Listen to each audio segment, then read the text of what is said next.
I'm the only one that can talk to him. His mom cannot talk to him. You even see some girls saying it as if no, it's a thing of, it's a thing of joy that their man only listens to them. Man, it's a red flag, my dear. Carry your slippers. In fact, for emphasis sake, dust your slippers, put it on your head, like this. Put it on your head and run.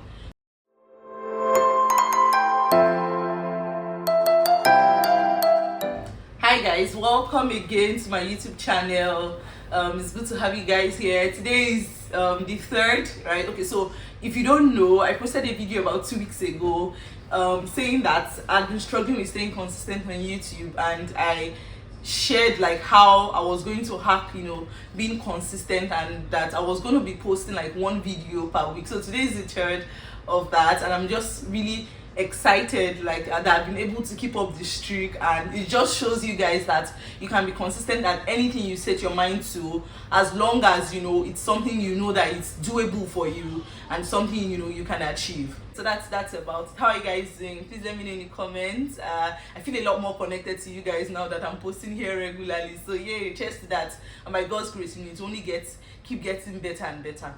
So today I wanted to talk to you guys about something, and it's like really important because I grew up in an environment where I saw the impact that choosing a wrong partner can have on a woman's life, especially women.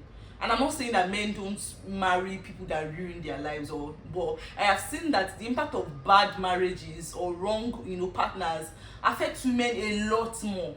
And I feel like that's part of the reasons why I am very loud about this thing, and I'm always talking about it. I also feel like I'm called to, but I think a good part of me always talking about this is because I have seen it firsthand, and it's not pretty. Right, and that's why I'm always talking about it. And I also I get a lot of testimonials from you guys. You guys send me messages and you're like, thank you Mao, thank you Folasade for talking about this, thank you FD, I was in the bad. I've had people who were in terrible relationships when I started talking about this, and then they will now send me message that because of what she said, I broke up with that guy. Now I am in a relationship with God's son. Yes, I believe that God still has sons. So if you see me talking about this a lot, it's because I have seen the impact. And today I want to talk about 2 categories of men that you avoid like a plague, my dear. Carry your slippers. In fact, for emphasis sake, dust your slippers, put it on your head, like this. Put it on your head and run, because it's just a disaster. And the first thing I want to say, and what I want to tell you guys now, when my mentors were telling me then that don't marry someone that nobody can talk to, it's very dangerous, I was like, what are these people? Not like what are they talking about, but I really didn't get the implication until I got married. Because when you marry, according to God's design, right, wives are to submit to their husbands. So you're submitting to someone that no other person can talk to. If he's wrong, nobody can correct him. Danger, very dangerous. There's this English proverb that says that absolute power corrupts absolutely, and that goes for relationships and men. So you're dating someone is upset, there is nobody that at least when one person turn back when they call him, he will listen to them. There's nobody that he fears, there's nobody that can talk to him. They're just about mission. I'm the only one that can talk to him, his mom cannot talk to him. You even see some girls saying it as if no, it's a thing of it's a thing of joy that their man only listens to them. Man, it's a red flag, because the time will come when you and him will not agree, and it will be wrong, and nobody will be able to talk to him because it's only you he listens to. Do you understand what I'm saying? So if you're dating someone like that who has nobody, Kololubawi, Yorubas call it Olubawi, he's not submitted to anybody, he's not accountable to anybody, then you want to run, because it's just a big, huge red flag. Number one, it shows that this person is not open to correction. It shows that they are not humble, they are not, submissive. Only a man who is submitted to authority can know how to, okay, so you are going to be a wife, you're going to do something to your husband, can know how that feels and will not misuse that power. That's what I'm going to. Today, if my husband does anything that I am not okay with, and I feel strongly in my spirit that you're not supposed to do it, there are people I can call that can talk to him. I can count them like this on his hand. I can call Pastor, I can call his mom, I can call his brothers, I know 2 of his friends that I can call. At least 5 people like this off the top of my hand. that I can call that will talk to him and he will listen to them. If probably he has one, of which we've never had like a reason to do that, apart from I think when we just got married and we wanted to go on honeymoon. We had planned our honeymoon, but you know, there was a family commitment that he wanted to, you know, take care of, that they asked him to take care of. And I told him that I don't think this is right. I don't think, you know, we are setting a good precedent. If we agree to do something as a couple, I think we should stick with it. But it was like, that no, that the person, because the person had come from abroad, that person will soon go. I said, let the person go. This thing is not a one-day project. You can come back and do it. But he still didn't see what I was saying. So I called Pastor Okpe in Pastor Josh in Abuja, and they were like, listen to your wife, that you guys have agreed, you know, as a unit, don't worry about, you know, family projects, it will still be done. And then he listened to them, and then we went, you know, for honeymoon. We didn't move it because he wanted us to move it. So I feel like that's the only time I've had to call like a third party. But I'm just saying that if I need to call someone to talk to him today, at least 5 people that I know that he listens to, that I know that can talk to him. I have seen men who nobody can talk to them, and I've seen what he has done to their lives. Initially it will look like they are doing their wives or their children, that yes, what I said is fine now, nobody can change my mind. But eventually corruption will catch up to you with you. It catches up to them. So now there's nobody that can talk to them, there's nobody that can correct them, there's nobody that can show them. And I'm telling you that it's the path to destruction. So if you're dating someone like that, if you're in talking stage with someone like that, there is nobody around him that you know that he listens to, or maybe he even tells you that when my mom talks to me, I don't listen. Oh, what's she even saying? I need to hear like, oh well, my mother-in-law to be does not have a hold. My dear, no, I know that people have different kinds of mothers, but you get what I'm saying. So let me not overflow that. That's number one. Don't marry, don't date, don't be equal yoked to somebody that nobody can talk to. The second thing I wanted to talk about is religious men. Yes, I know, I'm a spiritual woman, I'm saved. So if I tell you to avoid religious men like a plague, I know what I'm talking about. See, it's one thing to be saved, right, and to be walking in the spirit. It's another thing to have a sense of piety and to be religious. Oh my God, if you hear the stories I hear about religious guys and how they treat their partners, because you see, religion is not the same thing as salvation. It's not.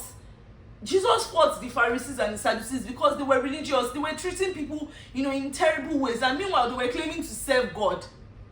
There are a lot of people, you know, all these, especially student fellowship pastors. I don't know why I'm even coming for you guys today, but not every one of them, but some of them are like that, where nobody can talk to them. They believe that they are the ones that hear the voice of God. Meanwhile, you are keeping malice with your partner. You're treating her wrong. You're keeping her from making friends online. You're insecure. So watch out for religious. Okay, let me use an example so you guys will get it. So there was this tweet one girl made that there was this guy she was dating. That I think she went to visit him in his town. She had traveled all day, so she was like really tired. That's how the guy said that they are going for vigil. That girl said that guy did not. No, it was even the guy. I remember.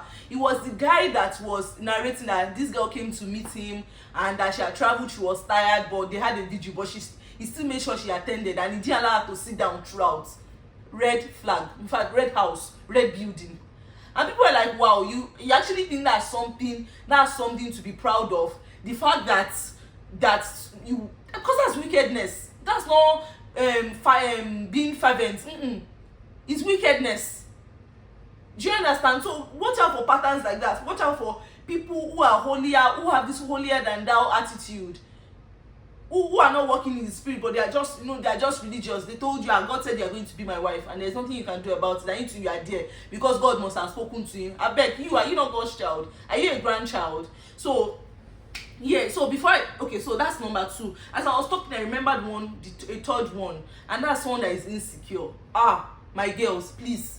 I've made a video on IG about this before. That don't if you're in a relationship and you can't comfortably tell the person how much you earn, if something happens for you at work and you're promoted, you are thinking twice about telling him because you will now start feeling somehow.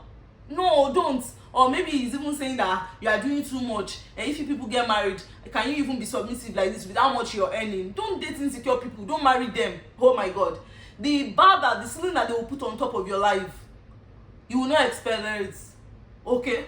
So if a guy is insecure, if his worth is determined by how much he earns, no matter how much I earn till today, my husband is the one cheering me on. In fact, he'll be the one telling you that, oh, there's one opportunity there, I think you should take it.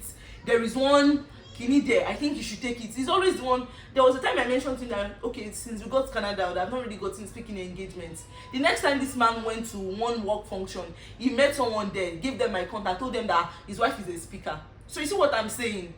So you want to marry someone who is secure in who they are in Christ, not in the fact that you have, do you understand? Not someone that will, press you. I made a tweet the other day. Someone said that marriage affects women's ambition, that marriage has made a lot of women like not fulfill their potential. I said it depends on who you marry, and it's true. When I got married, my salary was about 75k. That was how much I was earning per month. Now, I pay way more than that in salaries to people that work with me. And one of the most important factors has been this man that I married. He was one that paid for my first content creation course. He was one that encouraged me when it got tough. So I'm just saying all of that to say that avoid insecure men like a plague. The first type of men I mentioned, men who nobody can talk to. Number 2, religious men. They are just religious, but they don't even really understand the gospel. They are just religious. And then number 3, insecure men.